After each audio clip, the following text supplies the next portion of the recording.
ایک صحابی ابو ذر رضی اللہ تعالیٰ عنہ کہتے ہیں کہ میں نے پوچھا، اے اللہ کے نبی صلی اللہ علیہ وسلم، کیا لا الہ الا اللہ پڑھنا نیکیوں میں سے ہے؟ فرمایا آپ صلی اللہ علیہ وسلم نے، یہ نیکیوں میں سب سے بہترین نیکی ہے۔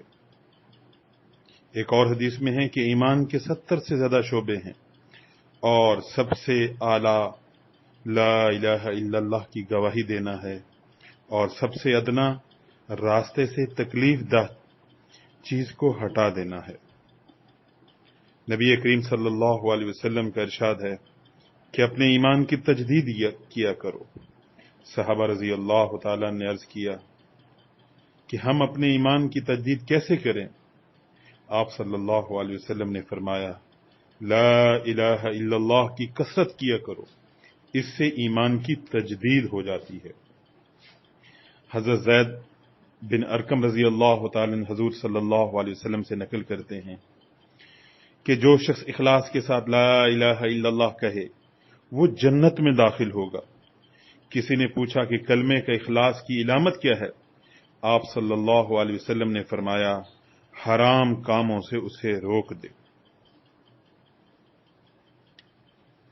حضور اقدس صلی اللہ علیہ وسلم کا ارشاد ہے، کوئی بندہ ایسا نہیں کہ لا الہ الا اللہ کہے اور اس کے لیے آسمان کے دروازے نہ کھل جائیں یہاں تک کہ یہ کلمہ سیدھا عرش تک پہنچتا ہے، بشرطے کبیرہ گناہوں سے بچتا رہے۔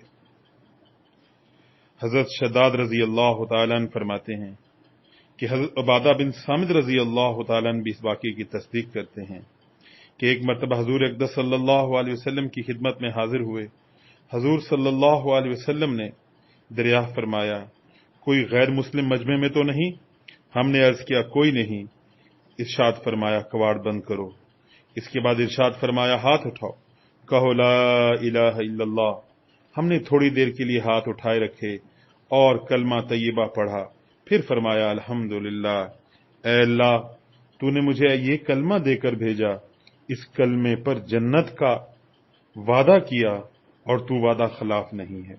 اس کے بعد حضور اقدس صلی اللہ علیہ وسلم نے ہم سے فرمایا، خوش ہو جاؤ، اللہ تعالیٰ نے تمہاری مغفرت کر دی۔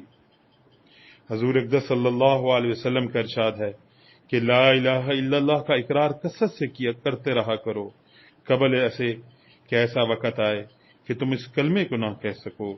حضور اقدس صلی اللہ علیہ وسلم کا ایک اور ارشاد ہے کہ لا الہ الا اللہ کا اقرار کرنا جنت کی کنجیاں ہیں۔ حضور اقدس صلی اللہ علیہ وسلم کا ایک اور ارشاد کہ جب بھی بندہ کسی وقت بھی دن میں یا رات میں لا الہ الا اللہ کہتا ہے تو اعمال نامے میں سے برائیاں مٹ جاتی ہیں، ان کی جگہ نیکیاں لکھی جاتی ہیں۔ ایک اور حدیث میں ہے کہ حضور صلی اللہ علیہ وسلم کا ارشاد ہے کہ عرش کے سامنے نور کا ستون ہے، جب کوئی شخص لا الہ الا اللہ کہتا ہے تو وہ ستون ہلنے لگتا ہے، ارشاد ہوتا ہے کہ ٹھہر جا۔ وہ عرض کرتا ہے، کیسے ٹھہروں حالانکہ کلمہ طیبہ پڑھنے والے کی ابھی مغفرت نہیں ہوئی؟ ارشاد ہوتا ہے، اچھا میں نے اس کی مغفرت کر دی، تو وہ ستون ٹھہر جاتا ہے۔ حضور اقدس صلی اللہ علیہ وسلم کا ارشاد ہے کہ لا الہ الا اللہ والوں پر نہ قبر میں وحشت ہے نہ میدان حشر میں۔